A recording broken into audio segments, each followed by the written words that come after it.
Good morning, Coach. Happy Monday, Mike. How are you today? I'm all right. I'm not 100%, but I think I'm flirting with 90. Yeah? Yeah, it was a rough night of sleep last night, but it's all right. Hey, now you know how I feel every night almost. Yeah, well, things are a little bit different. Are you plugged in over there? No. Yeah, I was making sure I was juiced up, and I didn't want to have one of those like down to the wire battery low things. So I am locked, I am loaded, I'm 100% charged. Nice. All right. Yes. Fraud or for real? DirecTV. I'm gonna refrain using the other F word that I would like to use right now in terms of DirecTV, but right now they are a for real fraud. That's what they are. Ugh, what a scam. Best customer service. My ass. Literally. I'm not kidding. Like, we all exaggerate, and I get it. But I'm no lie. Friday at 1:30 until 6:20ish, 6:30, I was on the phone. Come on. Swear to God, you can ask Allie. I hunkered down to my office, I put my headset in, and went to town. And you mentioned this before. The thing with companies like that is they just don't think you can last long enough. Right. They don't think you can withstand the transfers, the no's, the I don't know, because nobody wants to take accountability. I feel like they just like generally create like these BS departments just to increase the spin cycle. We're just going to increase the size of the spin cycle. We're going to take you to the billing department, to the customer service department, to the AT&T RC1 department where your bills are joined with AT&T. Then we're going to take you to the loyalty department, and then we're going to search you back through. You know what I found out? Which I think is hilarious. What? They have different levels of loyalty departments. Which I exclaimed, you know what you guys really need? You guys need a loyalty department for your loyalty department, because this is utter. And then I had some other things to say, but I wanted to get off the phone a million times and do other things. And we even went to grab dinner because Allie's parents were in town. And everything was like, just get off and you can, because I'd already reached a point to where I got the information I needed. I just needed somebody to finally like step up and execute it. Because what had happened was, we'll make this short, but they created 2 accounts for us. Okay. So they created a DirecTV account for just our cable, and then they also created a joint package where, because AT&T now owns DirecTV, to where we were paying AT&T for our DirecTV and our cable. Or excuse me, our DirecTV and our Wi-Fi. So we're paying every month, and then they have this duplicate account, same address, same name, started on the same date, to where they said we were overdue $230, and then it hit our credit. Oh, so Jesus. we were not happy, but rolled around and I was like, you know what, I'm seeing this through. So I put in my headphones, clipped in, got in the car, and dealt with this all the way to dinner, and finally got a resolution right before we walked in for dinner. But yeah, I was relentless. It's like, listen, lady, I can sit on a bike seat for like 6 hours. It feels like I'm sitting on a crowbar, and I may never be able to produce kids again. I can more than outlast this on the phone call. But anyway, I feel like finished, and I got off the phone and I felt an enormous, while I was like emotionally and mentally exhausted, I feel like your ability to withstand certain thresholds of being on hold or being transferred is a direct correlation to your current mindset and how committed you are. And right now, I'm all in. Yeah, you are all in. I don't know if I have that durability. It makes me think there should, somebody should start a business. It'd be like almost like maybe low-level lawyer type thing where they work for people like you and I. When you have like say a dispute with DirecTV and they take a percentage. So like I would transfer it off to a company that would actually hang on the phone and get down to business, and they take a cut of how much they save. So like 20% of $250 or whatever, however long it takes them. So they're like a reverse collection agency. Yeah, exactly. There's a niche there. There is a niche. We don't have time for it, but if you're out there and you're listening, you want to be part of the newest affiliation of C26 Collection Agency. Reverse collections. We will hire you with a certain royalty for every cent you get back from specific cable and digital companies. And yeah, we'll work on that. Yeah, anything really. All right. So we had the thought we were going to do Fraud or For Real #2 podcast. The old one was number 17. We went into Fraud or For Real on issues like compression socks, ice baths, chocolate milk, altitude training, stretching, etc. That's episode 17 if you want to go back and listen to that. And we kind of put it out to our closed Crushing Iron group and for questions, and a lot of questions came in. I didn't know if it necessarily. It was difficult for me to kind of spin these around in true fraud and for real fashion. So I thought what we could do is just kind of look at kind of the athletes' questions and talk about them. And some of them are going to be kind of true, false sort of answers, but I don't know if they necessarily justify fraud or for real. No, I think it turned more into, which is great. I mean, I agree. It is great. This was just like an insane amount of questions and feedback and participation, which is what we love. So I think it essentially turned more into a listener's Q&A. Like write in and with their questions, and we'll read them on the air. And this is basically what it's going to be today. Yeah, except, I mean, I started trying to put it down in a Fraud or For Real format, but we'll just kind of look at it as in true or false sort of campfire discussion topics, if that's cool with you. Yeah, I'm all good with that. I am going to start with, you threw out some initial topics, and I thought I'd throw a couple of those in there just to see what happens, where it goes. We start there kind of as a warm-up. Okay. The first thing you were asking is it true or false our 2 podcast a week strategy will be over in 2018? Where'd that come from?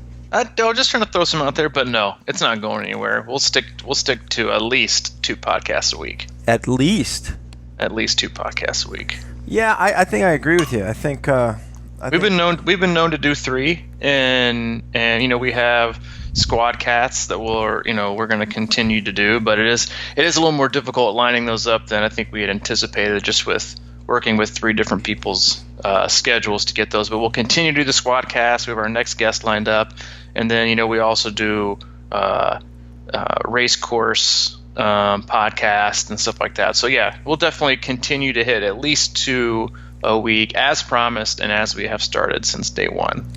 Yeah. I don't tend to agree with it. I mean, I've never been confused with somebody who is like always committed to things. But I think this is one thing I'm definitely committed to, and it's Agreed. The podcast, and it's been over a year, man. I know we're about to enter technically year 2.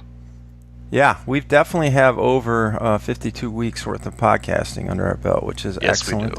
Yes, we do. Yeah. So another question you had was that in 2018, Mike and Robbie will go vegan again. False. You're 100% on that, huh? I'm a hard no. Yeah, I mean, I never went vegan anyway. I did go the weak vegetarian route, but I tried it. I did what I essentially set out to accomplish, which was just to inject more vegetables into my routine, into my daily life, and I've succeeded. So, but I'm back on the meat, and I don't feel ashamed about it. Yeah, I could see maybe short intervals, a couple days here and there where for me it's about feeling light or heavy, and sometimes when you go at a lot of times I'll go into the juicing phase or something like that where I'm just kind of cleansing a little bit, sort of fasting. And I don't know. I see stuff like that as good. I listened to a Joe Rogan podcast the other day, and he had a guy on there that's a carnivore. Yeah, I saw that he had that guy on there. Oh, yep. You didn't listen to it or anything? No, I told you not. Eats only meat. Yeah, I know. I've got an athlete that's actually on that training right now. Yeah, and of course he swears by it. I mean, he's been on it a year or something like that. Listen. If you're committed so much to one thing, you obviously swear by it. Like, it's become part of who you are. Yeah. And if you wanted to change it because you don't like it, you would change it, but you don't, so you swear by it. Like, that's just, that's like people who are paleo versus gluten-free versus vegan versus carnivore versus, like, the people who just, like, eat whatever the hell they want to eat. Like, everybody's all in to their thing, and everybody else is either wrong or just uninformed. So, right. Of course he's all in. Yeah, but I mean, I know, like, from my experience that we go in on these things because we really want them to work, and then we really want to be able to, talk about them and say, I knew it. I knew this. I knew I had it figured out, and this is the way it's got to be for everybody. But again, it's probably a combination of all the above on some level, Of course it is. But I think you should always be willing to try. Yeah, and I do think it's a good thing to experiment, but 99.9% of the time as these things sort of take off and then people eventually go, well, it's like this guy who's a carnivore. He said, he went, this is like his 5th phase of, either keto or like low carb, whatever the case may be. And now he's on this one, and it's like, yeah, this one's working. I'm sure he said that about his other ones, too, for a while. Yeah, I got it figured out. But eventually it sort of comes around, which brings me to my next question. In 2018, Rich Roll will fall off the vegan train. I read a TMZ report this morning that Rich Roll was spotted in a back alley in Los Angeles snorting strips of beef jerky. That's TMZ got that one, huh? The vegan world is devastated, and I don't think it will ever recover. Netflix documentary, coming soon. No, it's too much part of his brand for him to go a different way. Oh, I know. He's going to stick. I don't think he's going to cave in 2018. I think he's going to cave in 2019. Oh, okay. All right. Well, we'll revisit this in a year and see if he still live it. I think it's too much of his brand. Even if he wanted to eat meat, he wouldn't, or he wouldn't let anybody know, because it's being vegan is too part of his brand. Yeah. Well, my question is when is he going to turn back into this ultra, marathon guy? That's what I keep waiting for. I think he's flirting with it. He is. All right. Well, I get that vibe from him, but no. I know generally, he did. What's that race? Otillo? No. Yeah, with the swim runs. Yeah. The dude's a freak of nature. Like, he's an incredibly, very, very, very talented. And anybody, I think, that has a good headspace, like it seems like he has, and has gone through what he's gone through in his life before this, like, it has the ability. And the characteristics, I believe, to just really accomplish whatever he wants to. Yeah. And if this is what he wants to accomplish, then he's done an excellent job, and he is most, if not all, of his podcasts are an excellent listen. So yeah, he's tenacious. Yeah, he is, and he's relentless, and you have to be. So it's he does a great job. All right. Okay. I would like just a quick vote. Quick vote. Quick vote. If because we have some new gear coming out. Rich Roll's thing is peace and plants. He's got those peace and plant shirts. Mm-hmm. Yeah. If you would be in the market for a shirt with the middle finger and a ribeye on it, then reach out to us and we'll see if it goes into production. Yeah.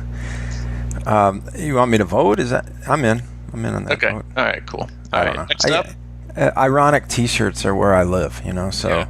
Those are the end thing now too. It is. Let's since we're kind of on how about Keto Coffee, man? How do you feel about that? Not trying. Not trying it? That was one of the questions. Is like, will I convince you to try it? And here's what I got to say about that. Now, I don't think it's any kind of like solution to anything, and I talked about this with I think it was Matt Fitzgerald, but my thought was I just sort of enjoy having a little butter in my coffee.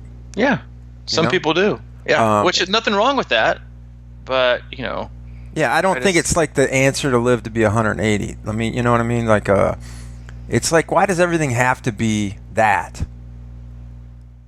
You mean like some like outstanding health benefit? Like, why can't you just like enjoy it and maybe think it does something good? Yeah. I mean, it's. I get that. I get that. It's so cliche, but it really does come back to me with. It's the moderation thing on everything, you know. So it's like, and that's the main reason that I won't try it, is just to be I'll be honest, just flat out stubborn and spiteful. I'm not gonna support that ridiculous bulletproof kid, whatever his name is, with his, I'm going to live to be 200. Yeah. Don't get me Lord. We'll do a Fraud or For Real podcast on him at some point, but yeah, I'm not going to try. But hey, if you like butter in your coffee, like butter in your coffee. I like almond milk and a couple sweeteners. Hey, listen, man. There's so much about everything that's fraud and for real. I mean, I just think that sort of sometimes people just push down these paths and, they create business. I mean, look at, is Coca-Cola fraud or for real? No, we said on the course, but I mean, people it's for real on the course. Yeah, people push their agendas and I mean, it's just like you got to be all in, and then the next thing you know, it's like it just becomes part of society, and I think you gotta. I mean, I don't know. That's not what we're. I mean, I really don't think. I don't know. Anyway, all right. How do you? Let's move on here. Now, I don't know if it's on the same. It's sort of on the same thing. But somebody asked about fasted workouts. Mm-hmm. When, the duration, time of season, benefits, frequency, etc. Well, how do you feel about these things? I'm actually I don't want to say a huge fan of fasted workouts, but I participate in the thought process that they do have a good benefit. Just fat burning. Well, there's a lot of things. Fat utilizing. Well, yeah, and that's where like the whole keto thing comes into like the argument, and I generally. So let me tell you the reasons that I do it. I'm not going to go off on like some huge, scientific spiel on fasted workouts, although there is, a lot of science that says it can have benefit. The reason I do it is because I like to, I used to be one of those guys who no matter what kind of run I went out on, I was always taking like a handheld, maybe not 3 miles, but anything over 3, I was always taking a handheld that always has some like EFS in it, or some like carb drink or some whatever. Mm-hmm. Riding for an hour, same thing. And the more I got into reading about fasted training, a lot of people do it this time of year because they limit the volume and sometimes also the intensity of their training. But the point for a lot of people to do it is twofold. It's one, a lot of people do it because they want to lose some weight, mm-hmm. and then two, a lot of people do it because they want to teach their body to utilize fat. Mm-hmm. And I can tell you from my personal experience that I have used it and it has worked successfully for me to do two things. One, which was to I feel like I did a really good job of training my body to burn fat. I mean, at one point a year and a half ago, I think, I was up to like 17-mile runs on just one bottle of water with a noon tablet. So no calories. Running for about 210, 215, which is a long time to run. Yeah. But another reason a lot of people do it this time of year is because it's also cold outside. Mm-hmm. So you can get away with it. Right. You're not running on like 100-degree heat where you have to have like all this extra calories and nutrition. But I found myself, dropping a little bit of pounds. But to a point, it becomes counterproductive, in my opinion, just because you can't really do really hard, longer intensity workouts on just water.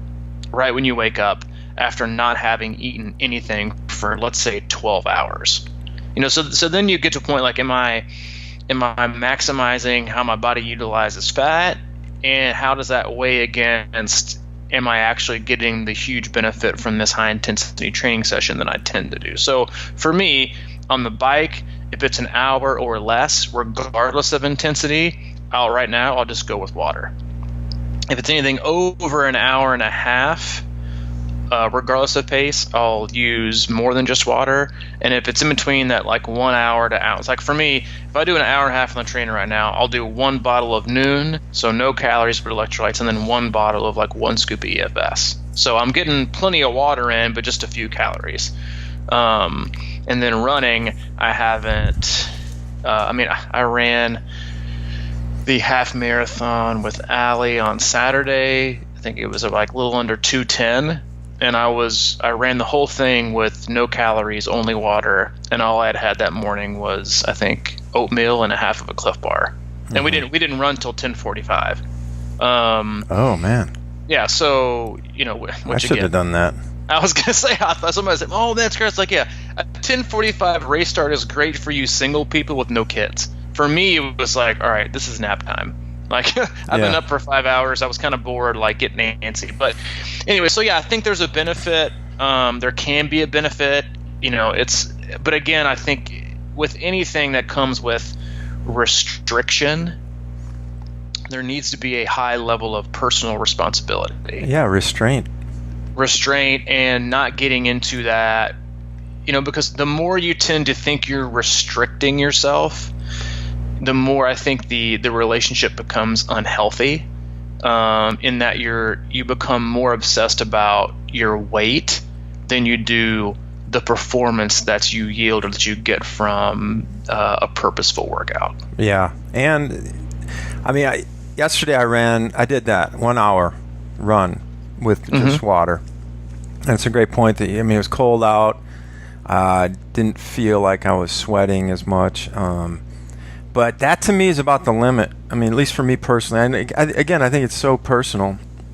A lot of this stuff I talked about before, when it was getting hot out, I started doing some hard rides and the same principle. I am trying to train my body to get to be tougher and be able to use what's inside of it and the fat stores and things like that. But there comes a time when you just beat yourself up to the point where it just starts affecting the next few days. And ideally, I almost feel like a good hour walk on a fast might be one of the best things for me personally in the morning. Right away out of bed, get out, walk. No real exertion, but it has a lot of benefit, right, as far as weight loss and things like that. So I think there is. I just don't think it's one of those things where you want to go balls out on and be just like wear yourself down, because it's the long term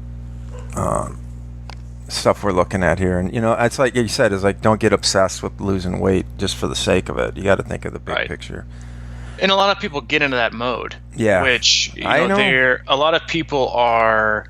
I think we've covered this a long time ago in one of our podcasts, but I have found that a lot of athletes or a lot of triathletes are more concerned with looking like a quote unquote triathlete than performing to the best of their abilities. Oh yeah.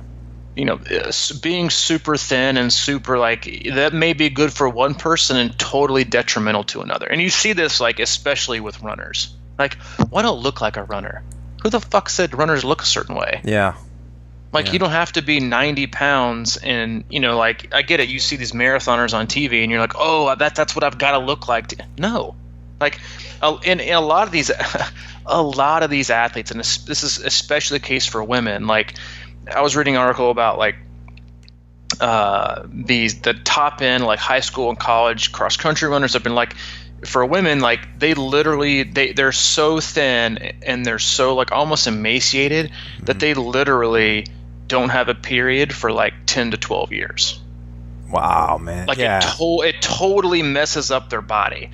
And you see other athletes who look at them and think, I have to look like that in order to get they see a appearance that equates to a time, and that's just not the case. For some people you might perform better, but you see this a ton too. And getting back to runners, is that you see these very thin and almost weak and feeble runners, and then you wonder why they get hurt all the damn time. But yeah, it's a really fine line, and again, it comes down to just being responsible and not,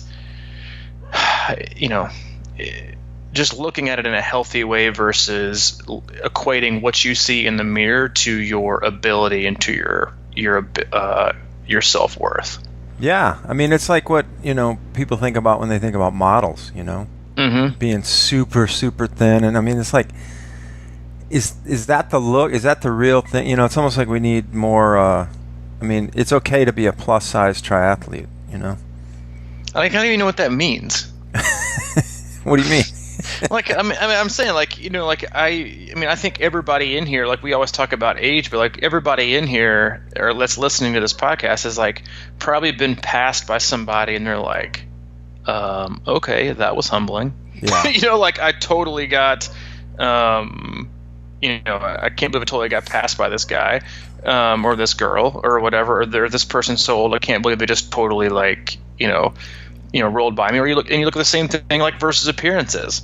You know, like, some people just look a certain way. Like, I feel like I'm a fairly decent runner, but in clothes, I definitely don't look like one. Got broad shoulders, broad chest. I'm not, you know, I'm definitely not super lean and lanky. But it just doesn't mean you have to look a certain way to change. Don't change who you are and sacrifice that with what you think appearance equates to versus performance. Yeah. It's all about trying to feel comfortable in your skin, right? I mean, you know, there's going to be different levels of that. I mean, just because, and plus, who's going to be an elite triathlete? You know, very few people. Yeah, very few. Very few. This is a good time. I mean, another question we got a lot on there was about race weight. Mm-hmm. So, I mean, this kind of, we can roll through that a little bit. I mean, I saw that you had mentioned something about, what is it, a couple months before your A race? Yeah, I mean, I think a lot of people, and this is like to the point that I think I disengaged from the Ironman Louisville closed group last year. It was like when you had people trying to reach race weight during their taper, and like there's this huge like obsession with like quote unquote race weight. Yeah. And there's plenty of books out there, and you're like this kind of like Matt Fitzgerald has a book, you know, the perfect race weight, and it's like, do I think like, is it okay? Let me put it this way: I do not believe there is a specific like calculation or formula to give you your best race weight. I can tell you for me personally, I am probably 4 to 5 pounds above what I used to think was my best race weight. Like, so 2010, 11, 12, like I was racing in like the low 160s, which is about 10 pounds heavier than I am right now. And I could look back at everything and how I felt and how I was able to continue running and the amount of injuries I had versus the amount I didn't. And I just tend to fuel and perform better at right around between like 168, 172. And I know that because I've looked at it and I know what I've weighed. It's not lighter is always better. It's just not. But in terms of when you want to reach that and how you come to that conclusion, whether it's through a nutritionist, whether it's through a body fat percentage, whether it's through, you know, the 80-20 book or race weight or whatever it is, like, and I always think it's trial and error, you know, and that's why monitoring how you feel is so, to me, how you feel is so important. But when it comes down to like your big race of the year, like don't try to get to your race weight the day of the race. For me, I think it's important to get there, or just wherever you get before your last big build. So let's say you're doing an Ironman and you have a last big build of 3 weeks and then a 2-week taper, so you're looking at 5 weeks. In my opinion, you should be right at your ideal. I don't want to say ideal because I don't know, I just kind of think race weight is a myth, but I think the term ideal weight is, your ideal performance weight is a better way to look at it than race weight, at least 5 weeks out. Because the last thing that you want to do in your build phase, which for a lot of athletes is higher volume or less volume, more intensity, but it's the hardest training block you're probably going to go through. The last thing you want to do is to be worried about cutting calories and cutting out meals or cutting back on nutrition because you want to lose weight. Mm-hmm. Again, this goes back to this conversation we just had about fasting. Like, when does it get to a point to where you're so concerned about what you weigh or how much you're taking in that it begins to affect your performance?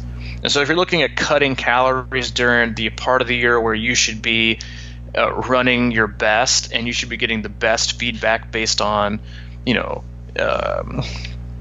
all of your data and how you feel and your numbers and et cetera, is you should already be there. And honestly, like once you get to like that, you should, in my opinion, just kind of accept that's just where you are. Because more than likely, a lot of people will probably at least gain a pound or two during their taper. And a lot of athletes will find that if you went into your taper at like, let's say for me, like 170, I'm probably going to at least weigh 172 by race day. And a lot of that just because I'm not exercising as much, but a lot of it's also going to be water. Like especially if you race like in a certain time of the year where it's super hot, like your weight can fluctuate like 8, 9, 10 pounds a day. So if you weigh it at one point, you might say 170, then I weigh it after a 6-hour ride on the trace and a 20-minute run and just a small meal. Well, I might say 166. I'm like, oh, here I am at race weight. And then wake up the next morning and it says 172. And so there's just, I think that's the line. And the closer you get to trying to hit it towards your race, the less room you have for error, and the more room you have for really compromising your fitness in the name of cutting calories and a number on a scale versus the number you want to achieve on the race course. Well said. Thanks. Yeah, man. Let's all right. Let's talk a little bit about swimming here. It says in 2018, Robbie will finally lose his shit and go off about Masters swim coaches. True or false? Probably true. Or how about maybe is it true he'll go off on him in 2017? Nah, listen, there are, and I've said this before on How to Not Suck at Swimming 1 and 2, and we'll have a How to Not Suck at Swimming 3 probably in 2018. But listen, there are some very, very, very good Masters quote unquote swim coaches out there. There are. But there are way more absolutely horrific ones. And I know this because I've either seen them work or I have gotten athletes who have gone to a master's program, and they literally will spend half of their workout doing breaststroke or half of their workout doing freestyle. And it's not to say they're just not good for certain specific individuals who want to achieve a specific result. In triathlon. And just general effing swimming. Like, remember, Masters refers to the age, not the experience or the ability. Like, believe me, there are not a lot of great things about quote unquote Masters. It's about your age, and you're not the fact you're not swimming competitively at an elite level in an age group anymore. But it's just there's so much wasted time. It's like, listen, Masters class or quote unquote, most Masters swim sessions or swim coaches treat it like PE. Let me think of the most like busy worked general. You know what? Let's play some kickball today. All right, kickball, everybody. Mm-hmm. Like no rhyme or reason, and it doesn't do anybody any good. And the longer you generally stay with it, the slower not the slower you get, you just stay so slow that it's so hard to get out of it.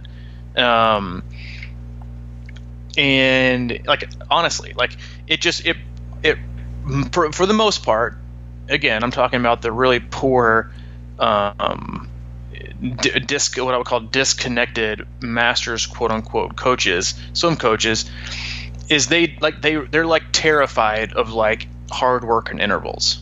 Like I've yet to meet one athlete that I began to work with who does one workout that I give them. They're not like, oh my God, I've never swam that hard in my entire life. Because it's just like, oh, we're going to do kickboard for 200, then we're going to do catch-up drill for 200, then we're going to do a 400 IM, and then we're going to do a 50 back, and then we're going to take a rest, and then we're going to do, just do 15 100s on this, and like just give me something to work with here. Like set people up for success. And I get that some of it's difficult because you're on deck with so many people, but you're supervising. And a lot of master coaches just won't. Now there are some good ones there. I know there's a couple good ones in Knoxville, and there's actually really one good one here in Nashville out in Idsworth. But for the most part, they just don't work people hard enough. And while a lot of people need a group to go to, a lot of times those groups can be much more of a hindrance because everybody just gets bought into getting slow. And then they get convinced that because they have a coach on deck or because they're consistent and they're not getting slower means they can't get faster. It's okay to swim really, really, really hard.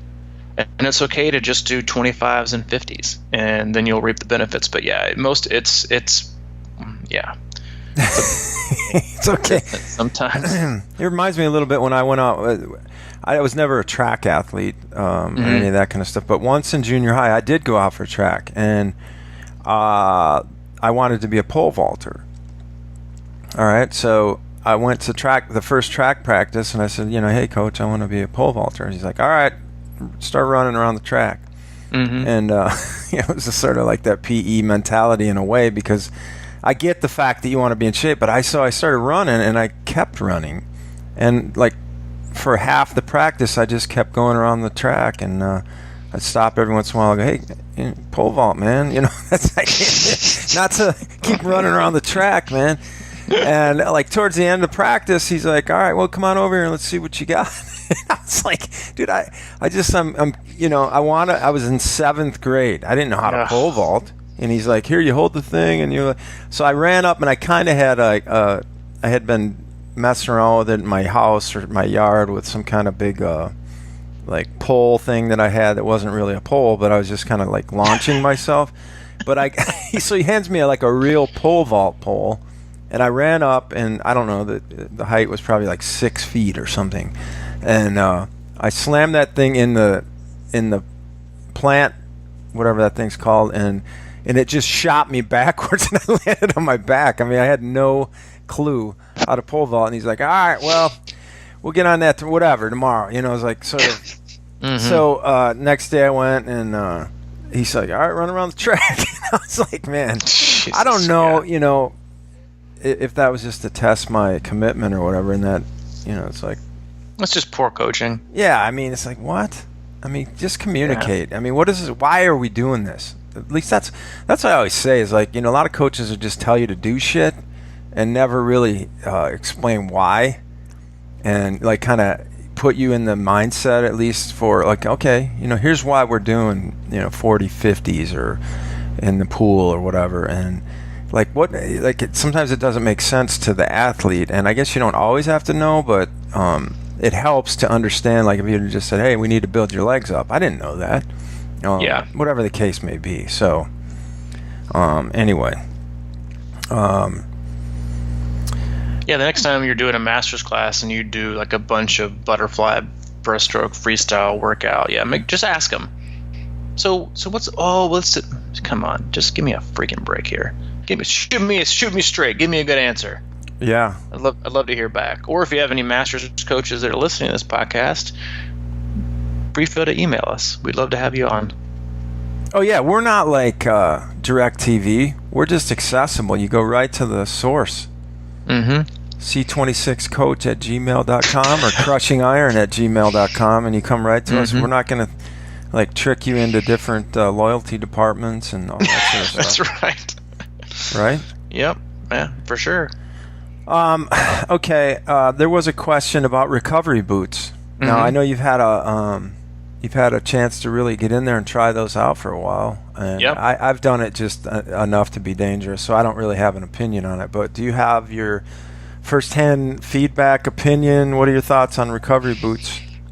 Recovery boots, I would say, in my personal opinion, I have found them useful.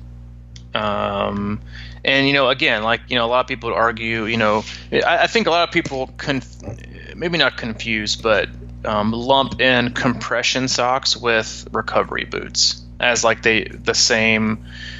You are using the same modality to increase or recovery or performance or whatever, what have you. But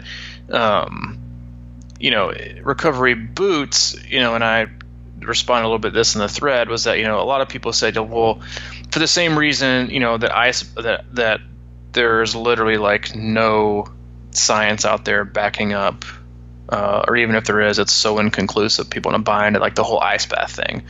But recovery boots, in my opinion, I can tell a difference in that they have just kind of helped my legs feel, I don't want to say fresh. The point of recovery boots, at least in my opinion, isn't to make you feel 100% fresh and to recover totally. It's to get things moving, in your legs, or to recover from a really hard workout. And a lot of athletes have used them religiously. A lot of people swear by them. There was some science a few years ago and some papers that said, if you introduce both antioxidant supplementation and recovery or like NSAIDs immediately following a workout, it actually deters and prevents your body from gaining the response it's supposed to have, which is being in, producing all this inflammation during a workout, and then having your body adapt to it, and so you're stronger the next time. And so a company that's incredibly reputable called First Endurance, and we talk about them all the time. I do, at least. I'm a huge fan of their products. They actually removed specific ingredients that are antioxidants from their drinks maybe a year or two ago, or at least limited some of the amounts because of this study. Because they had read that if you take in like a vitamin C, you don't want to quote unquote reduce the inflammation because you want your body to adapt to it. So you don't want to do all this effort and work really hard and then basically help your body cheat its recovery process in a way. And so a lot of people would wait like through a certain window till their bodies had time to adjust and adapt and address the inflammation, and then they would use the recovery boots. And now there's a couple papers out there that say that maybe it might help.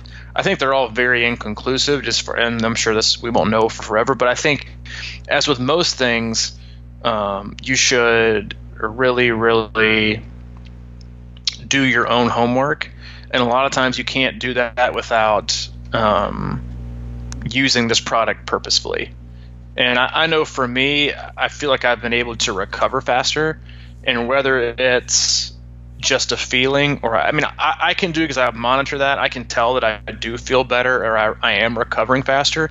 But I think you get to a point within a window of, even if it is a placebo, and I don't think it is with recovery boots per se, I do think it is with ice baths, but if you can at least trick your body or your mind into thinking it feels better, so you're able to run more consistently, well, then the more you run consistently, the fresher you are going to feel. Right. Like, the big things don't like, I ran the half marathon.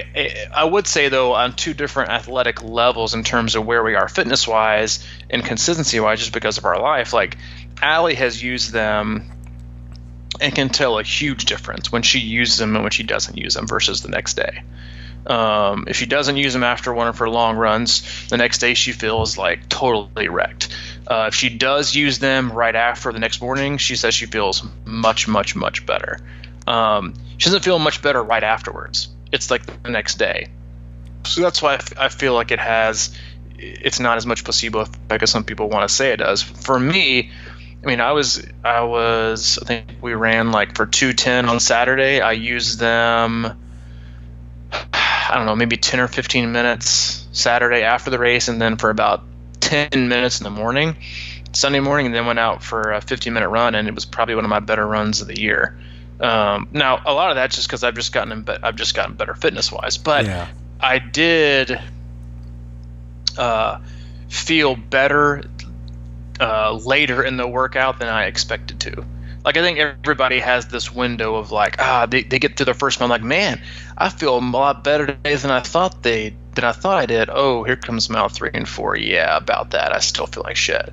But yeah. For me, at mile 4 and 5, I still felt really, really good. So, in a vacuum, looking at a microscope, could I use that direct example as yes, see, I told you it works? No. But but I think repetitive use and consistency does yield positive results and benefits. But again, I think that's up to the athlete to do it and be committed to it and almost religious to making it work. But yeah, as a post workout, or especially during a taper or a race week, yeah, I do think there's a benefit. So I don't know. It just seems like one of those things where I don't know. Do you want to use it all the time, or do you want to kind of, so you get to the point where you depend on it? I mean, for me, one of the things that it's like foam rolling or whatever. There's always a debate on, is it best to do it after you run or like, off time, And for me, I find that when I get back and I do that in a rolling stick or whatever after my runs, that seems to really help me. But I've heard that that's not necessarily the best time to do it. But it's kind of one of those deals where if it's like you're just saying, in some regard, your body has to recover and has to build strength, and it's part of that inflammation process is what that is. So if you're reducing inflammation after the run, is that necessarily going to help you gain, or is it just going to help you get out the next day and continue to do what you need for fitness for triathlon? So yeah, I think the two most important times to use it, at least for me, because I don't really still, even though I work from home, like I just don't have much time or like to really want to put it on. So the two times that I will try to put mine on immediately, or if I can, I would definitely say right before you go to bed. Because you've probably been on your feet most of the time, get that blood flow going so it's not just stagnant, and then right when you wake up. Because you have been super stiff, you haven't moved a lot, get that blood flowing, get the circulation going, loosen up the muscles a little bit, have a cup of coffee, go from there. For me, that's when I like to do it if I can, but I definitely don't do it every day, and I most certainly don't do it after or before every workout. Okay, so that because I like the tension. Like and I think tension is needed, in your body. We talked about that before, and we discussed it on the Steve Magnus podcast. But I like to have, I don't want to say soreness, but I really like to feel like the tautness in my tendons and my muscles and ligaments, like that they're wound up like a coil.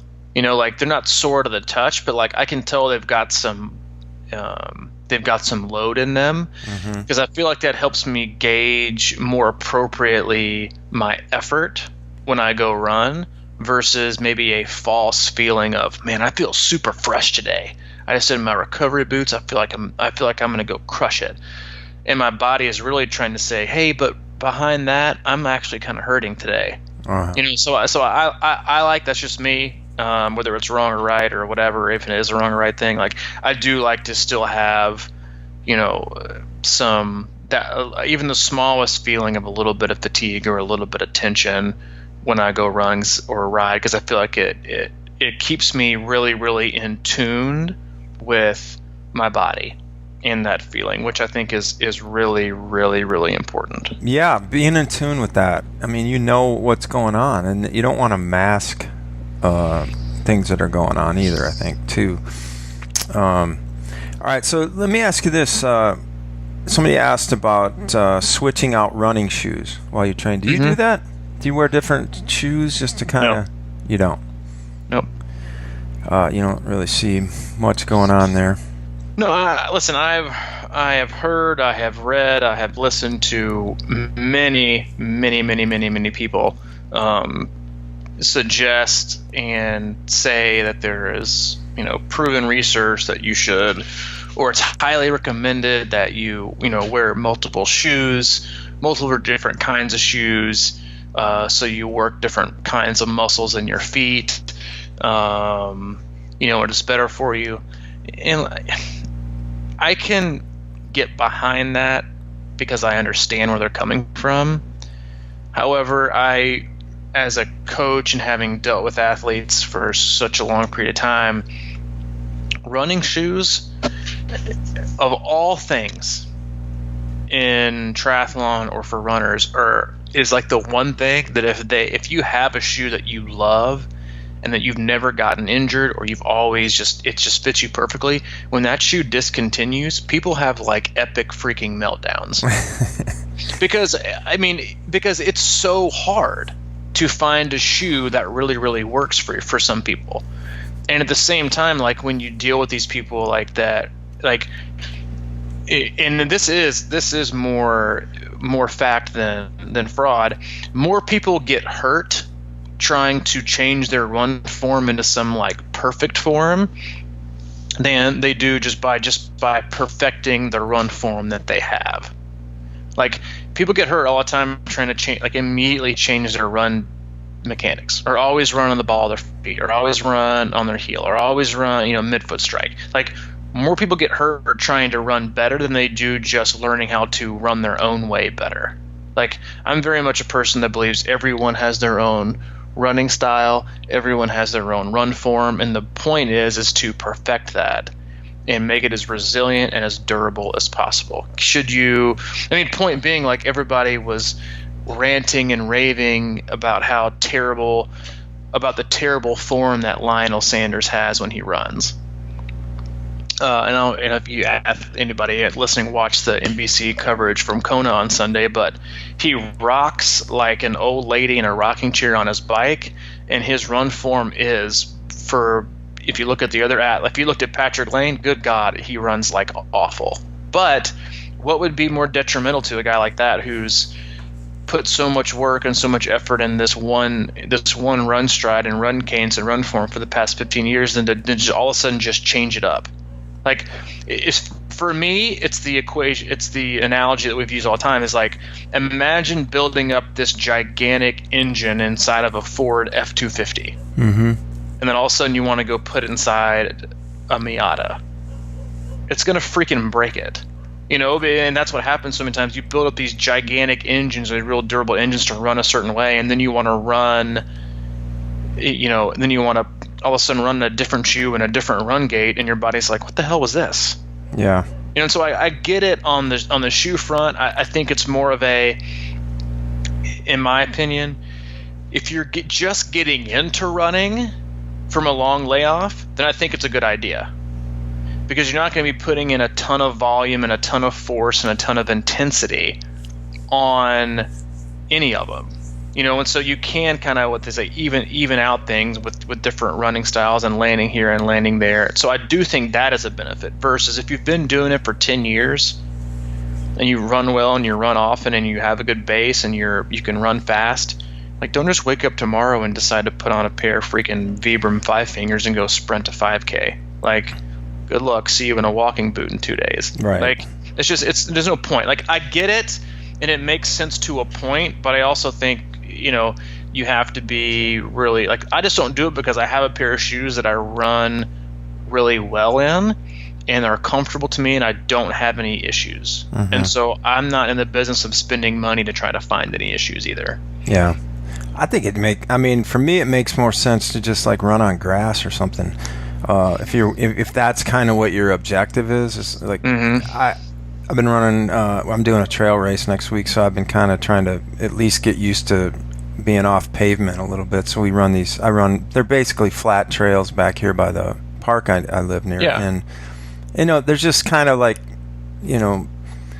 terrain variations and things of that nature that, you always kind of got to watch out for little holes or whatever the case may be. But I feel like that does a nice, well-rounded build of, just trail running in general is going to be, mm-hmm. Teach your ankles to be more flexible over the long haul. So I don't know about the shoe. Yeah, it's like same way, man. And that's happened to me many times where my shoes have gone out of print, so mm-hmm. to speak, and it is kind of frustrating. So I don't know. If you find a shoe you like, just buy like 10 of them and just go. Seriously, because they're going to go out. I mean, that's just the way they do it. It's like, this thing is really great. Everyone loves it. Let's change it. Exactly. I mean, so they have to buy more. Let's add a fifth lug. That's the modern way, right? It's like, this iPhone is perfect. Let's upgrade it and make it $400 more, and then the other thing they can't use. And even though everyone loved it and it was going fine. Yeah. Man, we could go forever. There's a lot more topics here, but I think that just your quick opinion on the flying dismount in T2. I think it's worth practicing. If you're gonna win a race, then I think it's important. If seconds matter, but even still, 99 out of 100 people I see doing a flying dismount are so terrible at it that it takes them longer. or they get into their shoes, or they have their shoes clipped in, they hop on their bike and they get into their shoes while they're riding. Like, yeah, is it something that's nice to do? Sure. For 999 athletes out of 1,000, don't waste your time doing it. Waste your time doing something else. Gathering your bearings after a ride. Or after a swim. It's like I've seen more people bite it trying to get in and out of their shoes. Or I still see somebody, like at Louisville, I saw some dude like 2 miles down the road that I passed, like still trying to get in his cycling shoes.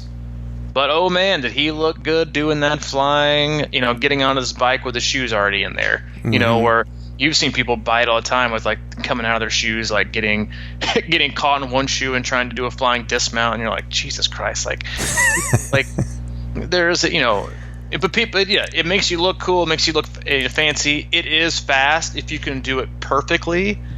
But when seconds matter, it's important, just like everything else. If seconds don't matter, then get your butt in the pool and do something worthwhile. All right. True or false, you think Crushing Iron will sponsor a 70.3 in 2018? True. Ooh, you do. You're feeling it. Feeling it. Okay. All right, we're getting we're at the end here.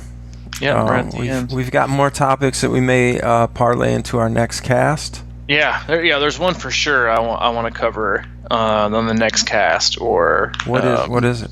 It was a comment that I think an athlete made about PTSD and bipolar and stuff like that, as far as like how athletes deal with it, and how do people get in and out of ruts, or they have a condition like bipolar, which isn't, as of now, curable. Obviously it's treatable, but what that does to the ins and outs of your training and the demands, and how you can get yourself out of holes and stuff like that. And that's probably like a whole podcast. I know from personal experience, I think the actual question was getting kind of deep, but any experience with factoring mental health into training. I have bipolar disorder, and for the most part, training has helped stabilize my moods even more. However, the nature of bipolar is that you're never cured. So when I encounter a depressive episode, it is such a struggle to continue training. Training for these has helped me come out of these episodes faster, but it still remains such a huge challenge.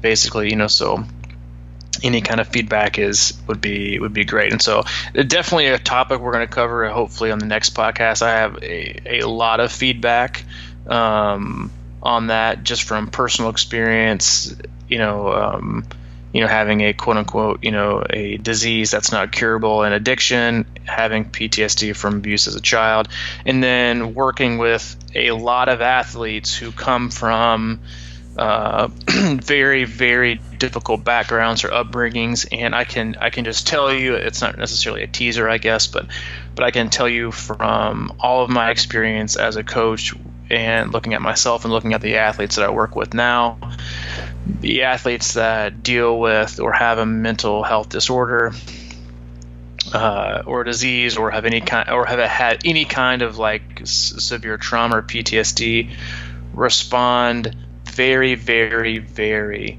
differently than athletes that do not. And it's just, you have to coach an athlete totally different. But yeah, we'll get into it next time. But I told this athlete that I would definitely cover it in a while. I do want to cover it. I just don't want to be half-ass about it. Yeah, I agree. I think it is a wonderful topic, and a lot of people struggle with it. And I just like the fact that it's even brought up, since it's a lot of people are really hesitant to bring it up, but it's very, very important, and it's very, very important for coaches to be educated in how to deal with and approach and prescribe workouts for athletes that have, issues that they deal with on a daily basis, like something like that. So we'll definitely get into it. Don't think we're skipping on you, but we want to give it its due diligence for next time. Yeah, and I personally will be very interested in that one. Okay. Quickly, yes or no? C26 will have new visors, hats, kits, and gear in 2018? True. We're going to keep evolving the line of gear. And right now we still have hats and visors, right? Yeah, we have. I literally just got an email that they have shipped. So they're on their way to one of the C26 offices as they speak. And then we've had a lot of people pre-order. But we have visors and hats that'll be coming out, and then we have kits that'll be ordered in place, and have those in January, February, but definitely before the race season, and shirts as well. So if you're interested or missed a Facebook post or a previous podcast or whatever, if you want more info on the gear, just shoot me an email at c26coach@gmail.com. Or as usual, if you want any additional information on coaching camp, swim analysis, gear, the blog, everything Crushing Iron, you can always go to our website at crushingiron.com. Right, and there's pictures of the hats and visors at the website under the gear tab, I believe. Yeah, and Mike is wearing them with a Wisconsin Speedo. So, clickbait, baby. Clickbait. Fraud or for real? Tennessee volunteer basketball will make it to the Elite Eight. Fraud? Oh, come on, man! I'm not. I am a Tennessee basketball fan, but I'm also a realist. Okay. I mean,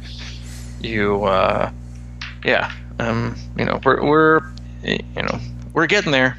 They're fun to watch, and they play hard, and we didn't used to play hard, and so it's really fun to watch them play hard. So we're ranked in the top 25, and we got North Carolina on Sunday at home. So we hung with Villanova for about a half. And so we'll see what we can do versus the likes of North Carolina. But regardless, they've made some real big strides, and they love playing for Rick Barnes. So they're a fun team to watch. They're scrappy, which I like that. So must be nice. Yeah. Well, fraud or for real? The Badgers win more than 4 basketball games in the Big Ten, and I say fraud. We're down. We'll see. We're way down. Young team. It's maybe one of the first times, and it's definitely the first time in you and I's friendship that Wisconsin football has been in the top 25 and Tennessee football has not, and Tennessee basketball has been in the top 25 and Wisconsin basketball has not. Oh, definitely, definitely. Yeah. Man, we're probably the first time ever, honestly, for Tennessee, because the football program is always there, and Tennessee, at least, we were at one point. I think people forget this, but we were at one point ranked number 2 in the country when Bruce Pearl was here, and we beat Memphis. But that's a long time ago. Yeah, a long time ago, and a lot of recruiting violations ago. Well, what's most important, I think that the Badgers have a 20-year run where they've been in a bowl and in the NCAA tournament, both together. So there's 20 years at stake here. Wow, you guys will make it to the tourney. I don't think we will, dude.